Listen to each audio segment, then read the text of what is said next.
திமுகவோட மோதி அழிக்கணும் என் தம்பியுடைய அந்த அந்த நிலைப்பாடுகளை அதை நான் வரவேற்கிறேன்.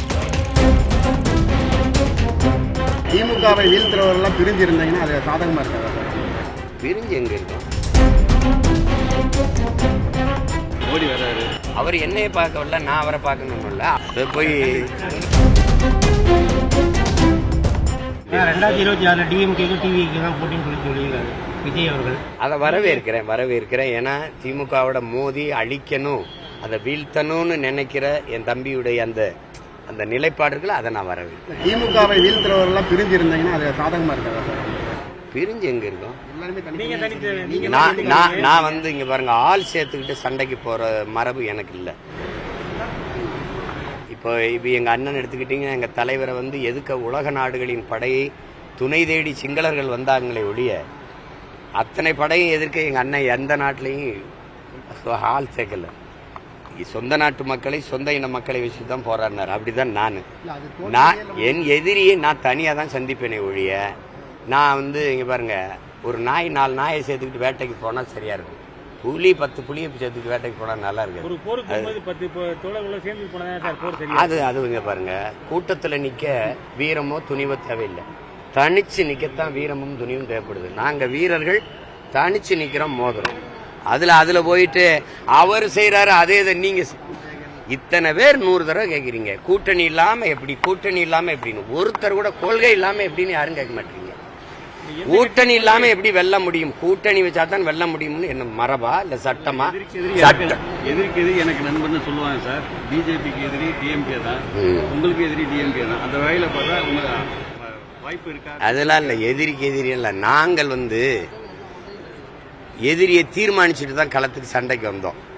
யாரை எதிர்க்க போறதுன்னு தெரியாம அருவாளை தூக்கிட்டு வந்துட்டு வீதியில நின்று எவனை வெட்டலாம்னு தேடல, யாரை நம்ம வீழ்த்தணும்னு முடிவெடுத்துட்டு தான் போருக்கே வந்துருக்கோம். அதனால எங்களுக்கு எந்த குழப்பமும் இல்லை, தடுமாற்றம் இல்லை. அதனால ஒரு குழப்பமும் இல்லை. நீங்க இன்னொரு 4-5 மாசத்துல தெரிஞ்சிடும் யார் எங்க போறாங்க அப்படின்னு, நாங்க எங்க நிக்க போறோம்னு உங்களுக்கு தெரிஞ்சிடும். அதனால அதில் கூட எங்களுக்கு எந்த குழப்பமும் இல்லை. உங்களுக்கு குழப்பம் இருந்தா தெளிவா இருங்க. இந்த பாருங்க, வேட்பாளரை தேர்வு செஞ்சுக்கிட்டு வர்றோம். நாங்கள் விரைவில் எங்கள் சின்னம் வந்தோடனே அறிவிச்சு வேலை செய்வோம். அப்ப தெரிஞ்சிடும்ல. மீண்டும் புதிய சின்னமா சார்? ஒவ்வொரு தேர்தலுக்கும் புதிய சின்னமா போயிட்டு இருக்கீங்க. உங்களுக்கு ஒரு தனித்தன்மை இல்லாம நாங்க வாங்க போறது திமுக, அதிமுக, பாரதிய ஜனதா அந்த கட்சி ஓட்டு இல்ல, என் மக்களின் ஓட்டு தான் வாங்க போறோம். ஓட்டு பிஜேபி கிட்டயோ ஏடிஎம் கிட்டயோ டிஎம் கிட்டயோ ஓட்டு கேட்கல. நான் கேட்க போறது என் மக்கள்கிட்ட. அதனால மக்களின் வாக்கு வாங்கி தான் நாங்க வெளில போறோமே ஒழிய தனித்தனி சின்னம்ங்கிறது என் கோட்பாடு. ஒவ்வொரு தேர்தலுக்கும் புதுசா சின்னம் கொடுக்கணும். அமெரிக்கா மாதிரி எண் முறைக்கு வர சொல்றோம். அது 101, 102 அப்படிதானே இங்க கதவு என்ன அப்படித்தானே போட்டிருக்கு. அது மாதிரி கொடுங்கன்றோம். அவங்க என்ன சொல்றாங்க, 1-2 படிக்காதவங்களுக்கு என்ன 1-2 தெரியாதவங்க 76, 77 வருட சுதந்திர இந்தியாவில் 1-2 கூட படிக்க வைக்காம என்ன பண்ண மக்களை பதில் வச்சிருக்கீங்களா? 1-2 கூட படிக்க தெரியாத ஒரு மக்கள் நல்ல தலைவனை எப்படி தேர்வு செய்வான்? என்ன கதை இது? விடுதலை பெற்ற இந்தியாவில் இந்த அடிப்படை கல்வியை கூட கொடுக்காம என்ன பண்ணிட்டு இருந்த நீனு? அப்புறம் சம கல்வி, சம உரிமையெல்லாம் எதுக்கு பேச்சுக்கிற? அது வெட்டி பேச்சு. அப்படி சின்னம் தான் அறியப்பட்ட ஒன்றை தான் கொடுக்கணும்னா எங்க கொள்கை நிலைப்பாடு ஒவ்வொரு தேர்தலுக்கும் புதுசா கொடுக்கும். நான் புலியை கேட்டேன், தேசிய விலங்குன்னு மறுத்தீங்க. தேசிய மலர் தாமரை எதுக்கு ஒரு கட்சியை கொடுத்தீங்க? பள்ளிக்கூடத்து போற பிள்ளைக்கு நான் தேசிய மலர் எதுனா தாமரைன்னு தெரியும். அந்த தாமரையே ஒரு கட்சி சின்னத்தை கொடுத்தீங்க. உதயசூரியன் ஒரு சின்னத்தை கொடுத்துருக்கீங்க. ரெட்டலைன்னு கொடுத்துருக்கீங்க. ஒன்று 75 ஆண்டுகளா ஒரு சின்னம் இருக்குது, 60 ஆண்டுகளா ஒரு சின்னம் இருக்குது. அடுத்த எப்ப எனக்கு சின்னம் வரும் தெரியாது, அந்த சின்னத்தை வச்சுக்கிட்டு இந்த கட்சிகளோட மோதி போட்டிடுறத நீங்க சம வாய்ப்பு ஜனநாயகம்ங்கிறீங்க, சம உரிமை சம வாய்ப்புங்கிறீங்க.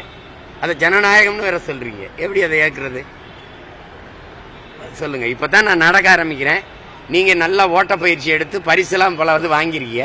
2 பேரும் ஒரே கோட்டில் நின்று ஓடணும் அப்படின்னா இது என்ன ஜனநாயகம், சம உரிமை சம வாய்ப்பு?